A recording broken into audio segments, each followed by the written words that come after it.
Now, just a little warning here at the start that there will be some major spoilers for the latest episode of The Bad Batch in this video, which is now the 6th episode, or the one called Decommissioned. So if you haven't seen it yet and you don't want anything ruined, it's a really good time to click away.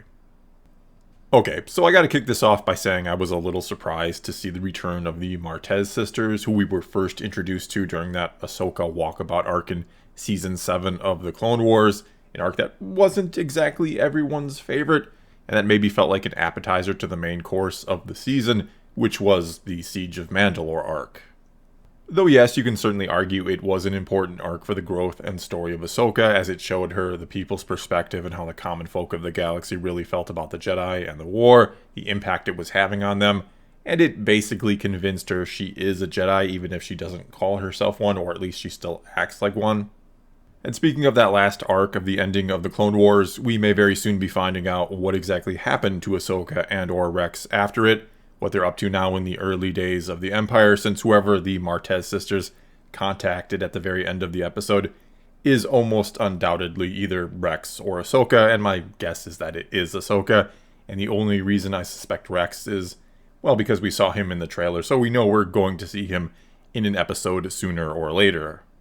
But anyway, again, I think it's Ahsoka, though I think Rex and Ahsoka are probably still traveling and working together at this point, because the droid the Martez sisters have in their possession is R7, the same droid that belonged to Ahsoka during the Clone Wars and that we saw shot in the final episode of the series, before then briefly seeing the pieces of him stacked up next to the Y-Wing towards the very, very end, implying that, yeah, they fixed him up soon afterwards, and apparently later on is given to the Martez sisters, who are sort of working with Ahsoka in the very early days of the rebellion.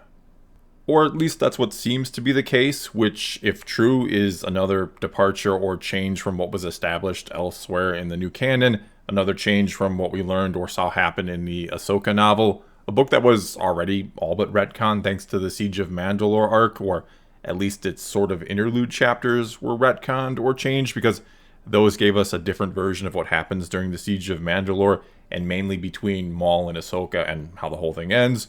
and it really doesn't align at all with what we see in Season 7.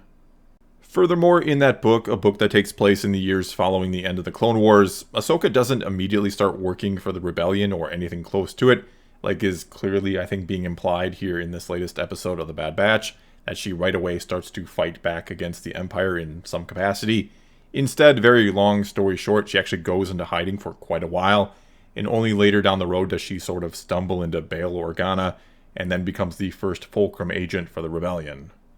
And so, assuming that was Ahsoka at the very end of the episode that the Martez sisters contacted and who they're sort of working with or for, that means the trend of the show's sort of ignoring what's been established in the books and comics of the new canon, or only plucking out some things here and there, is apparently continuing, since that Ahsoka book will now be completely overwritten, not just the interlude parts with Maul. Which, sure, part of me does understand. I get them not wanting to be beholden to a book that clearly was written when they never thought they'd get a chance to delve into that part of Ahsoka's life, long before they probably thought they'd ever be able to do Season 7 of Clone Wars, and obviously then this show.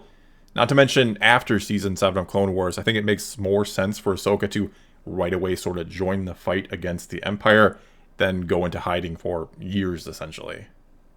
But then there's also a part of me, as someone who does read and keep up with virtually everything in the new canon, that does find it a bit frustrating and annoying, which I've gone into before and don't really want to get into again here and now. But let's just say it makes me feel like it's pointless to read all these books and comics. It takes a lot of the excitement and enjoyment out of them, when in the back of your mind you know they can be retconned on a whim at any point. But anyway, letting that go for now, I was also a little surprised that they're already bringing in Ahsoka, if again this is really leading to her. Even though, yeah, I was fairly certain the show was going to obviously have some direct links to the Clone Wars series, and that they'd have all kinds of cameos along the way, and that at some point, yes, Ahsoka would almost certainly be one of those cameos, if not even maybe a reoccurring character. I just thought they'd save her for a little ways down the road yet. Though that said, there's every chance this will be nothing more than a quick cameo from her, if we see her at all, that is. It could just end up being that Rex goes and hunts down the Bad Batch and tries to recruit them to the early rebellion, since he already knows the Bad Batch, we've seen them together before. And I really hope that doesn't happen, them joining. I mean, I don't want to see the Bad Batch join the rebellion or whatever it might be called at this point. I really kind of like the idea of them operating more in the shadows or in the gray area, that they take and do jobs they need to in order to just survive, but aren't necessarily going to do anything truly bad or overly sketchy or shady. Though in this episode, they don't seem to care who they are working for or who wanted the tactical droid that they were sent after by Sid, who, on a side note, is a character I'm actually really enjoying. However, here in the end, Hunter, of course, gives the copied data from the tactical droid to the Martez sisters, and I can only assume they made and kept another copy so they could finish their job. At least I hope they did. Now, giving it to them could be just Hunter's way of saying thank you for saving Omega, which they do in the episode, or he may have done it because he felt it was the right thing to do, that they do want to help or felt morally obligated to do so. Which then kind of goes along with what Hunter said when he gave it to Rafa, that things were clearer when we were just soldiers, which I think was a terrific line and probably sums up exactly how they're feeling, that life is easier when you're not the one having to make all these hard decisions. It was then followed by Rafa saying, in the end we all pick sides, which has a double meaning, I think, because clearly she's now picked a side herself after being a bit of a shady character the last time we saw her, and that the Bad Batch are going to have to eventually pick a side as well. I just, again, hope they're not picking one anytime soon. The show already is similar in many ways to The Mandalorian, and if the Bad Batch start working for the early Rebellion, it's going to probably feel like a blend between The Mandalorian and Rebels, and I really just want it to be its own unique thing. I just don't need or want them to immediately become the quote-unquote good guys. In fact, I'd find it far more interesting if part of the conflict of the show for these characters is them trying to find that line between doing what they have to and doing what they should. Moving on from all that, though, in this episode we saw that maybe the theory that Omega can just sort of easily pick up and learn anything by just watching isn't correct, since she had so much trouble with her new bow, though the show did go out of its way to point out that her problem was a lack of strength, not a lack of skill per se,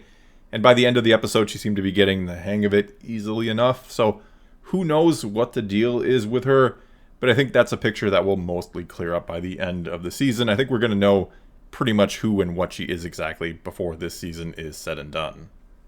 It was also an episode where Omega needed saving and really didn't do much to aid the team this time, and we seem to go back and forth with this. Some weeks she needs saving, and other weeks she's kind of the one doing the saving,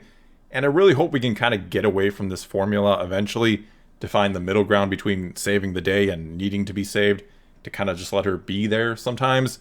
Though that said, yes, I still am very much enjoying the childlike wonder. Like I've said before, it feels like we're seeing how a genuine and a sheltered child would act in such a situation, for the most part. We also saw Wrecker once again hit his head this week, and no, it doesn't seem to be a weird coincidence. It looks like this is leading somewhere, that it is indeed causing a problem with his chip. It looks like it's sort of activating, and he started to mutter at one point, "Good soldiers follow orders," which is something we've heard from other clones before who have their chip activated. I'm just a little confused as to why it seems to now be working on him when it didn't originally. I get that it's malfunctioning and all that, but it's still kind of odd that it didn't work before, but now it is. Also, yet again in this episode, it feels like the Bad Batch have had their power level brought down. As I've talked about before, we've seen them take out literally like a whole army of battle droids without breaking a sweat. But this week they're pinned down by police droids, essentially. Though yes, Wrecker spent a lot of the episode down for the count, which doesn't help their cause. Also, as someone kind of pointed out in the comments of last week's review, a lot of this could be the result of Crosshair not being around, that they're missing this key part of their team, that they don't function the same way without him, that they've come to rely on him, and they just aren't as efficient without him, which does make a lot of sense, though still, they do feel like they have been brought down a few notches. And also the Martez sisters seem about as capable as the Bad Batch this week in the fight, which, let's just say, felt a little off to me. And speaking of Crosshair, this was the third week in a row we didn't get anything from him or from the Imperial side of things, and I've honestly missed that quite a bit. I think what's going on with him and what's going on with the clones and the Empire dealing with the Kaminoans, it's been terrific, and I wish we'd get even more of that. In fact, I'd be okay just getting entire episodes of Crosshair or from that Imperial perspective from time to time. Doesn't have to be a lot of them, but hopefully we get one or two here and there. Other than that, not really a whole lot to say or get into in regards to this episode. It was certainly action-packed and enjoyable enough, not great or amazing or anything. And the best part just might be the end and who it alludes to seeing next. It's certainly interesting to see what's happening to the droid army after the war as well, that it's essentially being scrapped, which we probably could have assumed. And as I've said before, I was a little surprised to see the return of the Martez sisters, and I wonder if this is a one and done thing or if they could become recurring characters. I thought it was really cool to see Corellia again, and it looked absolutely fantastic. I just cannot get over how amazing the animation is all around. It is just gorgeous.